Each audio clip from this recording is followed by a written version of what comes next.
Nestling down there under the volcano, a string of working-class suburbs sprawling southwards from Naples, oblivious to the looming threat. Around 600,000 people going about life's humdrum routines in the shadow of a sleeping giant.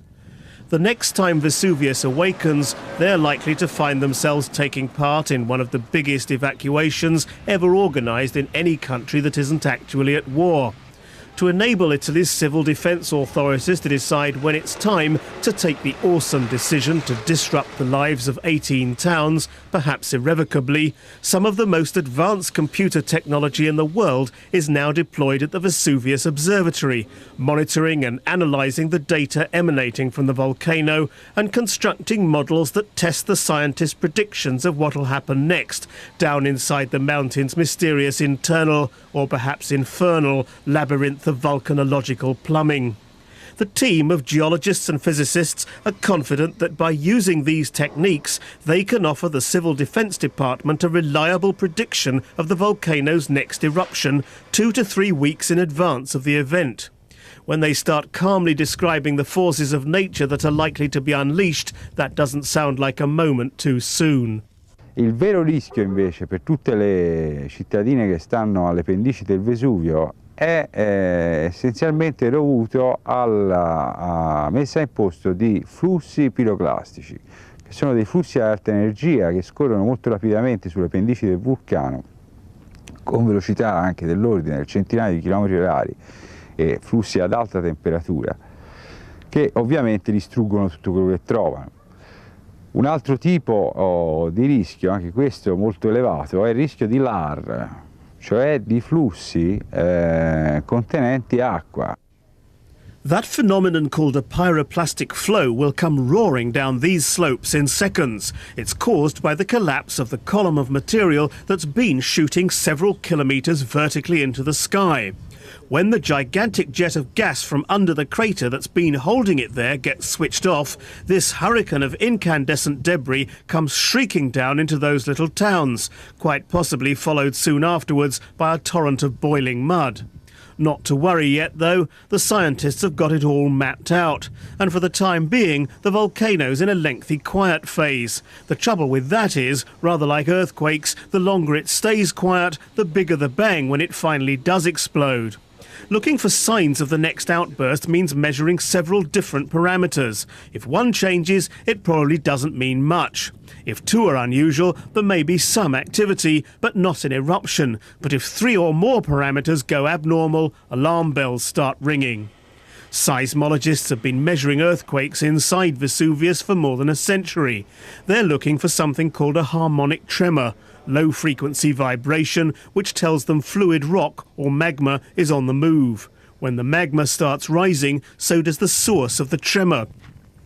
Meanwhile, geologists are measuring the stretching and squashing of rocks around the crater and chemically analysing the gases that come out. They admit they can't say now whether there's going to be an eruption in 1 year's time or 100, but when those tremors start rising, cracks start opening and gases change their composition, then they reckon they can. La previsione su un'eventuale ripresa dell'attività eruttiva del Vesuvio è più precisa, diventa sempre più precisa man mano che ci si avvicina all'evento eruttivo.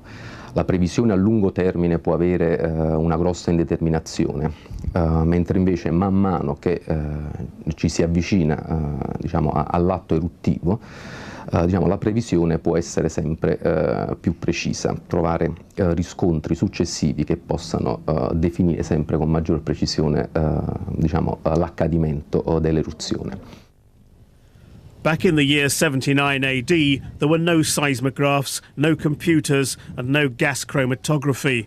Consequently, Vesuvius took the ancient city of Pompeii completely by surprise.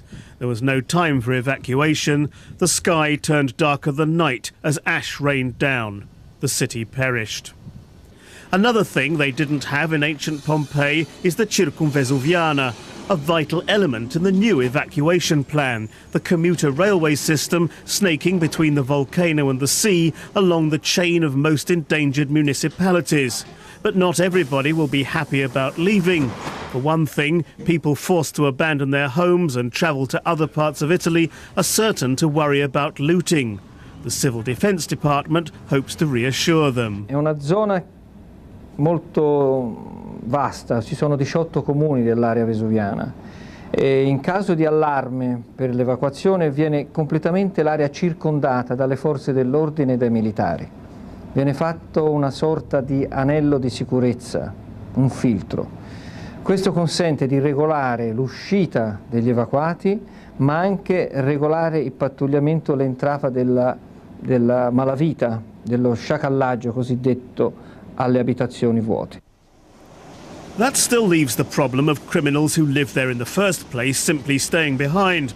After all, it's an area where tourists are warned about muggers if they take the train at night. In theory, there will be plenty of time to shuttle people out. In practice, there are expectations of people being crushed in crowds and of fights breaking out when traffic gets jammed at crossroads.